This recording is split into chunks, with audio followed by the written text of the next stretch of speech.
Hey everyone, I just wanted to make a little video, uh, and I'm going to be reading in Mark 8:22 through 26 probably.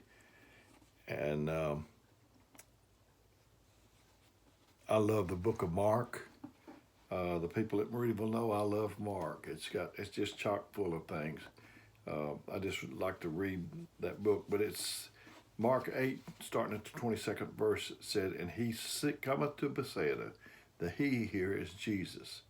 And they bring a blind man unto him and besought him to touch him." He healed a lot of blind people, blind men. "And he took the blind man by the hand and led him out of town. And when he had spit on his eyes and put his hands upon him, he asked if he saw aught. And he looked up and said, I see men as trees walking. After that, he put his hands again upon his eyes and made him look up. And when he was restored and saw every man clearly. And he sent him away to his house, saying, Neither go into the town, nor tell it to any in the town."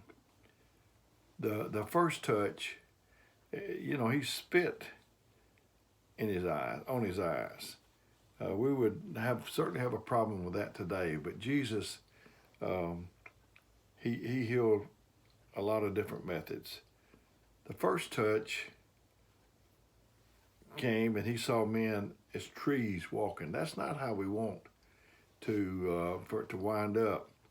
So he touched him a second time. The first touch, an older minister told me, is when the Word of God comes. That's the first touch. It causes you to see better. The second touch comes when you obey the Word of God, when you put it in your life. That's the second touch. Just hearing it won't clear you up, but when you start to obey it, it clears you up. I know when you take an eye test, they'll rotate that little thing, say which one's better, this one or this one or two, or whatever they do. And they just keep on going until they get it at the best. You can have sight, but no vision. Helen Keller said that. You can have sight with no vision, and we've got to have our vision. It said, without a vision, where there is no vision, the people perish. I think that was Proverbs 29:18. So we need vision, and we need vision in our marriage. We need vision in our church. We have a communication gap sometimes. The husband and the wife, they speak different languages. To me, the wife speaks love and the man speaks respect. And when it's talking about husbands and wife in Ephesians in the 5th chapter, it says, for the man to love his wife as Christ loved the church. And the man, it says, the woman said, see thou reverence her husband. She wants respect. She wants love. He wants respect. I know a couple, one of them can speak Spanish and English. The other one only speaks English. If they both speak in English to each other, they make it pretty good. But the man is very limited in what Spanish he understands. So we have to be speaking the same language. When a man gives his wife roses and he gets no reaction, then she's telling him not to do that anymore. So if you want roses and your husband gives you roses, and that's not exactly what you wanted, but it beats not getting anything, you need to make kind of a big deal over getting those roses. It's the same with God when he sends you the word. If you have no reaction to it,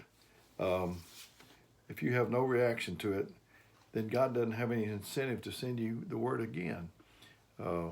When the word comes, you need to tell God, feed me, Lord.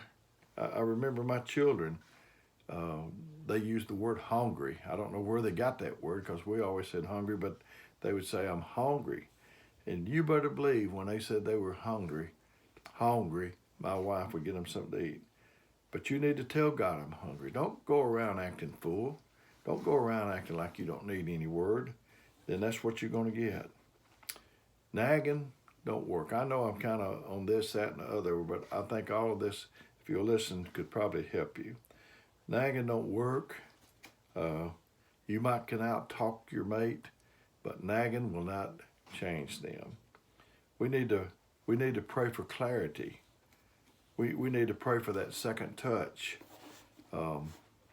So I hope you enjoyed this today.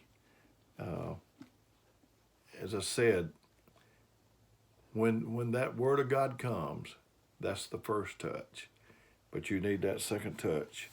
You need to be hungry. You need to be asking God to send you the word. I told on another broadcast, once I went through a real dry spell at Meridianville, and I couldn't, I went to church, I saw the hungry faces, but I had nothing. And I started begging God. I mean, I didn't just start begging him today and the answer came the next day. I started begging God. And I was begging him to send the word of God to those hungry people. And when God heard me, I had a little vision, and I went to the refrigerator, and there was milk just pouring out of it. Just the bottles just started, jugs just started pouring out of the refrigerator. When you get hungry, when you tell God that you're hungry, when you ask God to feed you, he will send you something. It's sort of supply and demand. If there's no demand, there's very little supply. So just tell God, water me, feed me, Lord, and I'm sure that he'll send you the word of God. May God bless you. I hope that he sends you what you need. May God bless you.